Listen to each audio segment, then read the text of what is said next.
Today, we're going to be doing the Boxy Pixel Unhinged SP. And we're going to be doing it in a metal shell, because it's a metal shell. But I requested that it be this shell because I wanted to make it look metal from the picture, make it obvious that it's metal. And we're doing it in this shell for a couple reasons. One, I mean, the video idea is really around the M2 display. I feel like I've already covered everything I really need to cover in the GBA version of this video. So the unhinged is the way I can have it for the SP. The other reason is the owner of Boxy Pixel posted on their story about wanting to give away like a whole box of things and asked for people with experience giving away stuff. And I raised my hand. And so they sent me this for free, not the kit, but just the shell. In exchange, I'm going to help give this stuff away. I will probably show some B-roll of what is being given away. I don't know at the time of this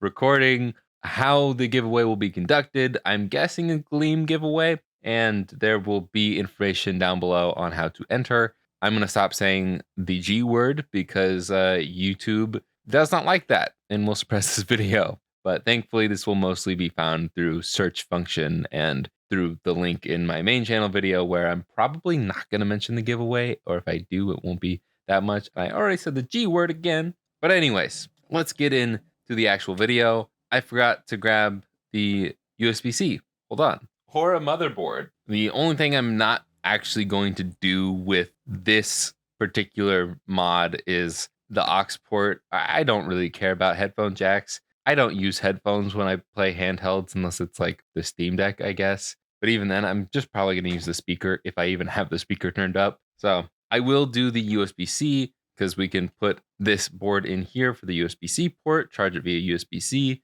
and there is a slot for a headphone jack, but Boxy Pixel did include a plug for both the USB-C and the headphone jack, but I happen to just have one of these boards lying around, so we're going to use this. And I also am going to need the hot glue gun later on, but I'm just going to get that later. If you want to do this mod, you don't have to solder. You can do the screen kit without soldering. However, you will not be able to control the brightness, and you don't have to solder. If you don't want USB-C, the regular charge port will still be accessible. So yeah, you can do this solder free. I recommend soldering. It's not that hard, especially for this mod. It's pretty easy. And I'm also missing a speaker.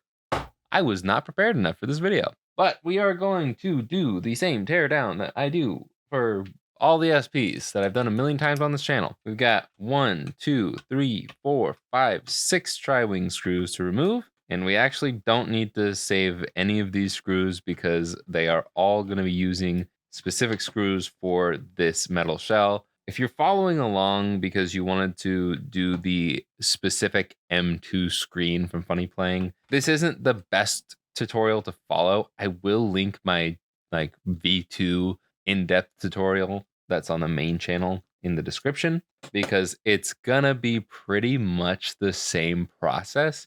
You can follow along with that, and then you can skip ahead in this video to the part where I'm actually messing with the screen itself. And between these two videos, you should be able to do it, no problem. Either way, it's a really simple mod. There's only one thing to solder. The only thing that's really different between this kit and like any other SP kit is the touchpad. And honestly, you could probably just cut off the touchpad. Unless you're going completely solder free, then you'll want to keep it. But I don't even think it's something I can keep for this shell. I might actually cover it up completely with Kapton tape because I think that the metal shell will actually mess with the touchpad. So swapping over to the Phillips head, I'm going to take care of these 3 screws here, and then we can lift this up. All of the pads are coming with it. We will actually reuse the pads, and now I'm realizing that, I didn't grab a speaker because there's a speaker in here that we're going to steal. We're going to steal the pads and the speaker,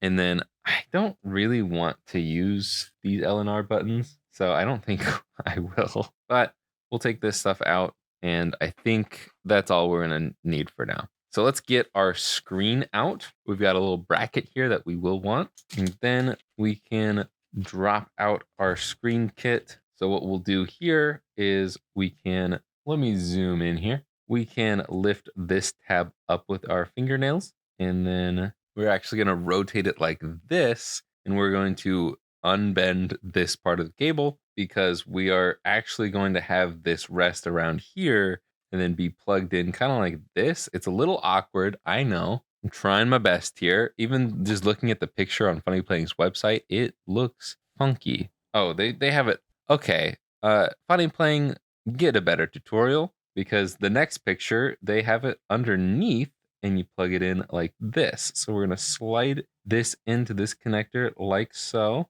Just going to take a couple of seconds here. And then we can try and get it as far in and as flat as possible. And then we can take the double-sided tape that's on the back here. We can peel that up, fold this over, stick it down in this top corner over here, making sure this corner of the board lines up with the corner of the screen. And it's not going to want to fully stick down. I'm going to use some Kapton tape to cover this up a little bit because either way, we're going to have metal on the other side of this. So I want to make sure that nothing shorts on this board with the giant metal piece that's going to be right next to it.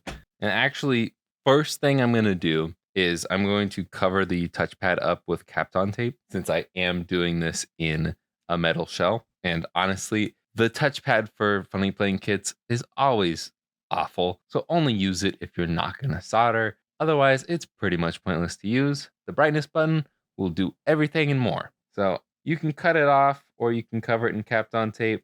I'm choosing to cover it in Kapton tape and I don't have enough because even if I do cut it off, that end would still be exposed to the metal shell and I would just have to cover that up anyway. So I'm just covering up the whole thing and I'm just going to have it taped over like that. And then I'm also going to get a bigger piece and that should secure our board down a little bit better as well as insulate everything so nothing accidentally touches the metal causing any shorts. Cool. From here, we can actually take our wire and get ready to do our little bit of soldering. And the soldering is honestly even simplified here in a way because we don't have to put the screen in the shell and then do the soldering and then put it more in the shell and then do more soldering. We can just do all the soldering at once here. So I'm going to touch down, press some solder in and lift up. And I'm going to do the same thing to Q12B on the motherboard. And that didn't actually adhere, so we'll try it again. Boom. And then we can take our tweezers. We can solder down one end of the wire here. And then I'm actually going to move this over the top here.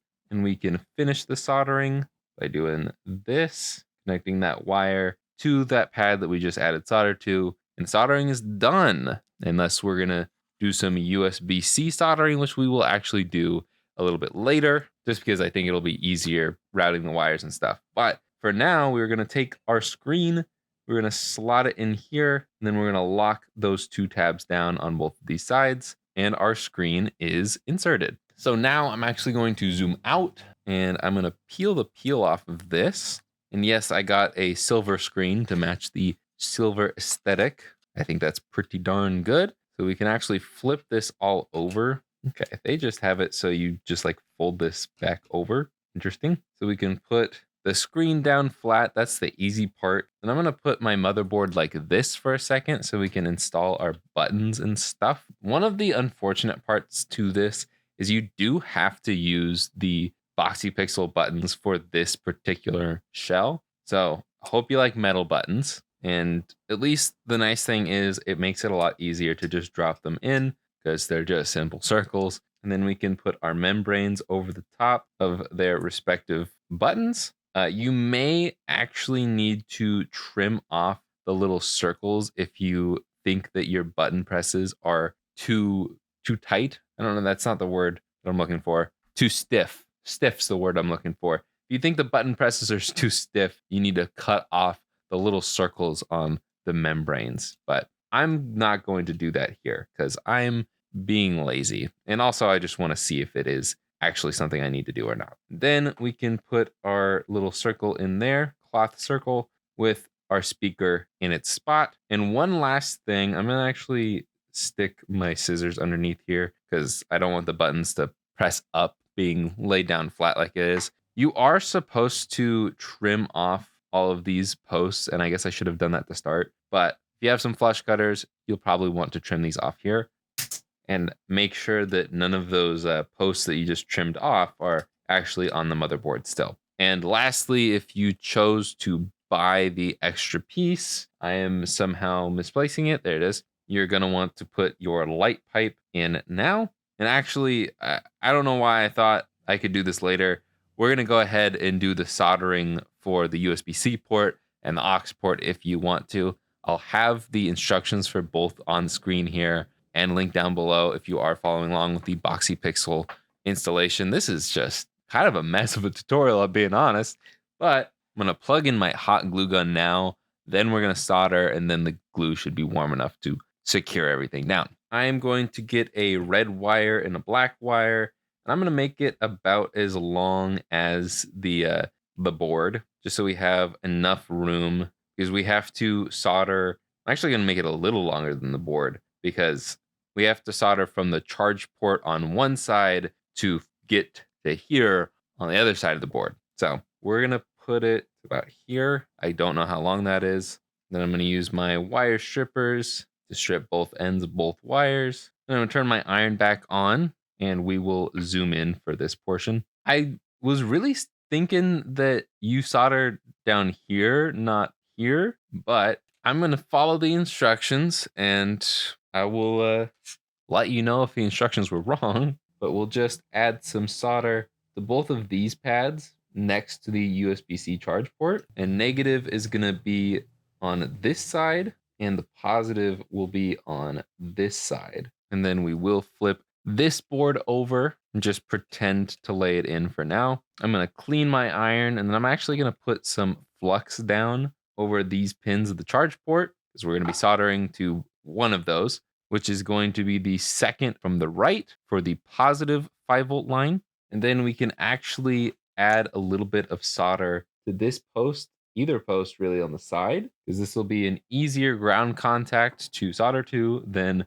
the pins on the actual charge port. And because this document doesn't actually show which pin's negative on the charge port, I'm just going to do it to the side like it says, because I don't remember which one of these is the negative. I'm pretty sure it's pin 6, but not really going to risk it this time. And from there, we should be done soldering. So I'm going to clean my iron and unplug it. And I think I may have actually made my wires a little too short. And right now I'm actually going to cover this board in Kapton tape, and then I will super glue it down, or hot glue it. I keep saying super glue, it's hot glue. And then we can put a healthy amount of hot glue down here and stick this. Nope, gotta wait, because I didn't do it fast enough. The metal cools that very fast. Okay, good to know. Okay, it's really not that easy to stick that down. Okay, we're going to put the hot glue down, and then we are going to stick that in properly and stick it down. Then we can route the wires around that. I don't know why the wires are lifting up like that, but we should be good over there. And then I'm going to put this plug in here. I'm gonna try and rest it in there.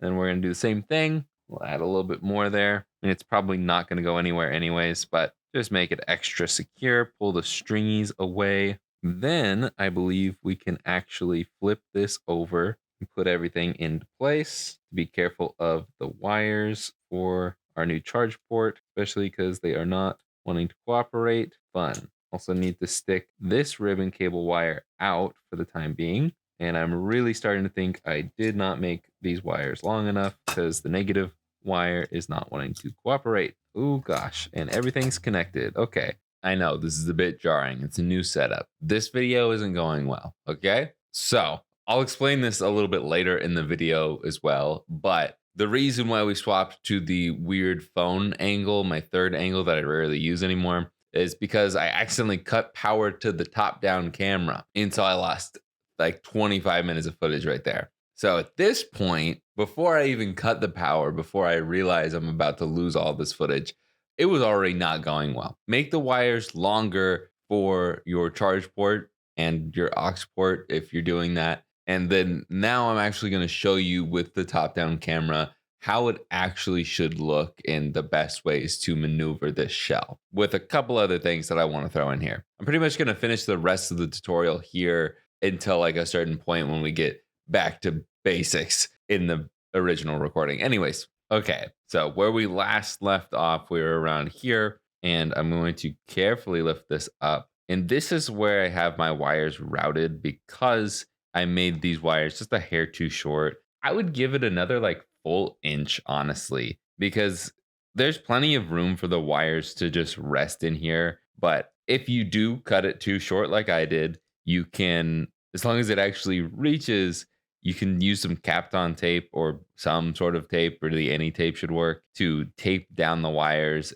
around the buttons, because you don't want the wires going over the buttons. That would be bad. It would not be good for your button presses. So I have it routed this way. You could also go around this way of the D-pad, and then you have it go through around here. I mean, you could have it go over the charge port this way too if you wanted, or around the link port. It really doesn't matter as long as it's not in the way of any of the holes for the screw posts or the screws, because again, you just don't want the wires in the way of any of those things. I don't know if I've mentioned it, but if you bought the extra like $2.50 diffuser, put that in now, just drops in right there. And once you have it routed, as well as the aux cable wires, if you've done those, you can drop it in like so.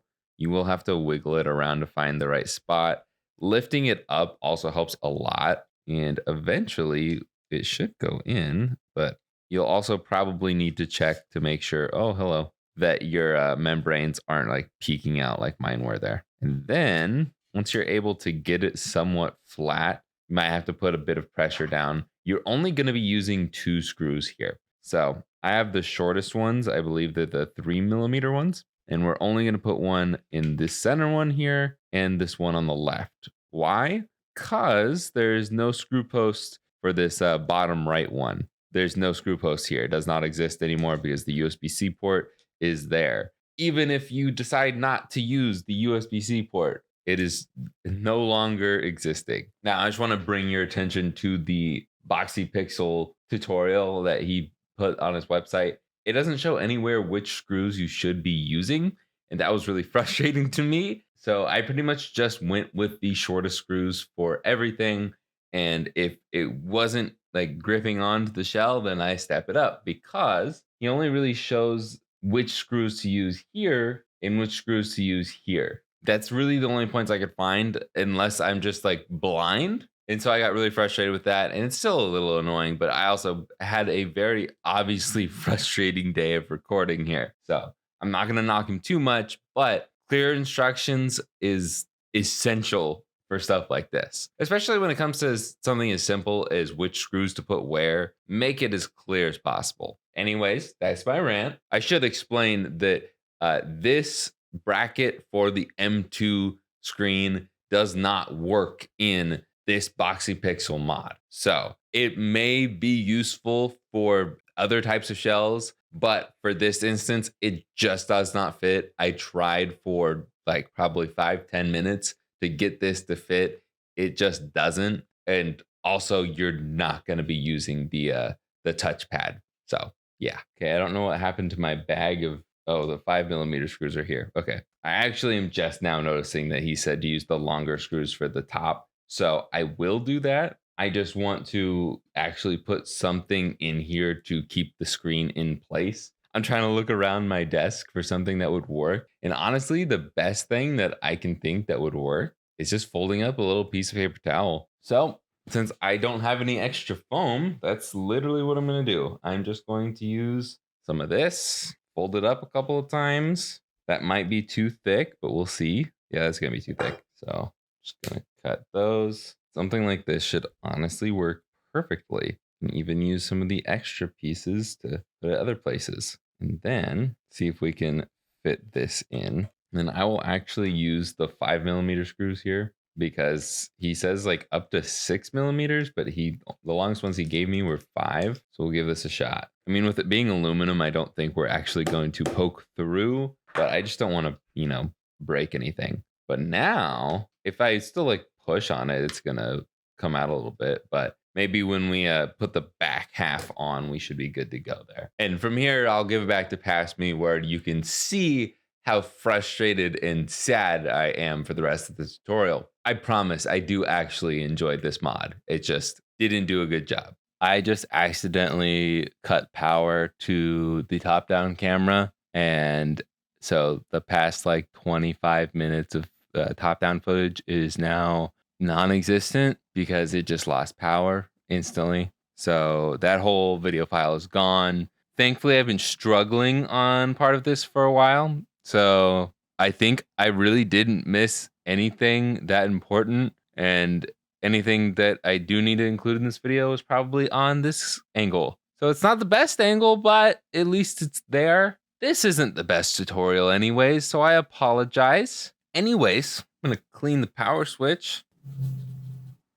Okay, now I'm officially done soldering. All right, the rest of this should hopefully go smoothly. We can take our new back half. We do need to reuse the plastic power switch as well as the L and R buttons, and we need that metal post from the L and R buttons, both of them. So I'm gonna use these light gray buttons because they kind of match the aesthetic of this build, and we'll put that in there. And then we also want to reuse this metal piece. I forgot about that, but we don't reuse the screws. So keep that in mind. So we can drop that in like that. We actually only use one screw to secure this down. This is honestly really frustrating that he doesn't tell you which screws to use. So hopefully that's good enough. That's the shortest one that you gave me. So I'm gonna put the spring in just the same way that we took it out the other one. And we can drop it in there, put the spring around this little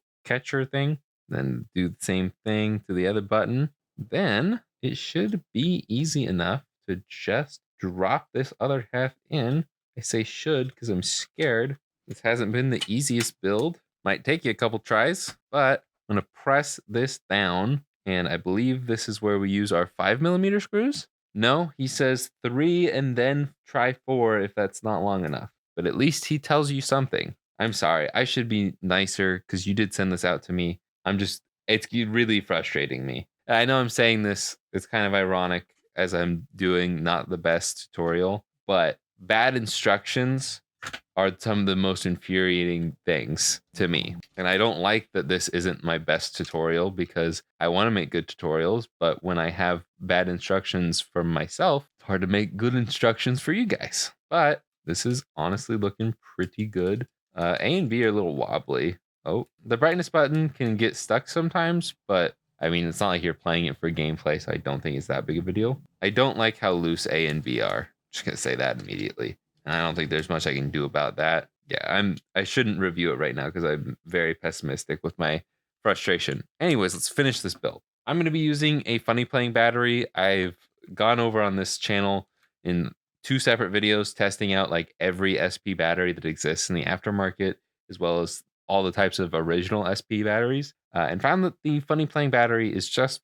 far and away the best. So I'm using that here. You can solder in your own battery if you'd like, but you're supposed to use this if you have an original battery, and it goes in like this with these little edges on the right side. Like put that in there. Anyways, we're gonna just slide this on, and again, does not mention which height of screws to use, so we'll start with the shortest. The 3mm ones work just fine. So it's pretty much 3mm across the board, except for one time I used a 4mm one, I guess by accident, because I thought I put it over here, safe out and away. I don't know. I've got some smudges on this. That's kind of annoying.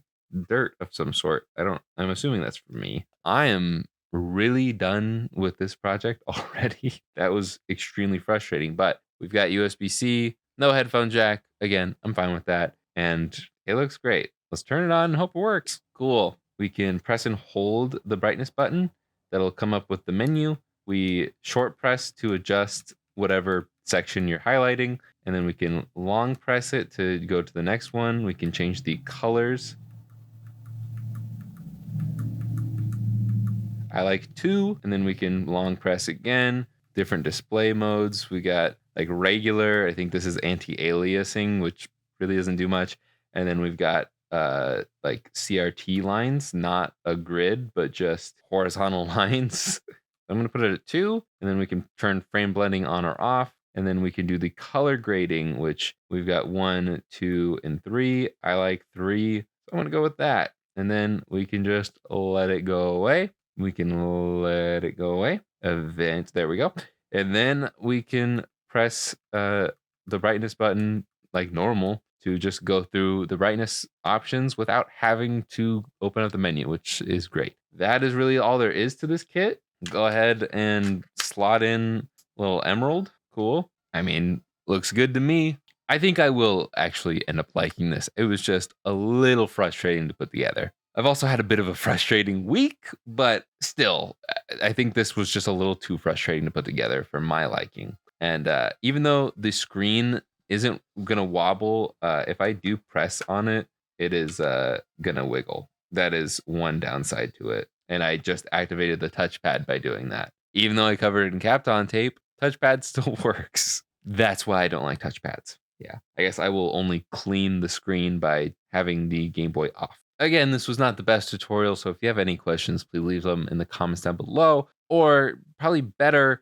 is if you go to the Discord. I haven't shouted the Discord out in a while, but there is a help section. I'm not always in there, but there are some people who are willing to help you out. I should probably pop in there a little more often. I'm going to hate editing this too. Go watch the main channel video if you want to see my review on the Boxy Pixel shell as well as the M2 screen. Probably won't focus so much on the M2 screen, just so we're clear. I'm done. I'm done.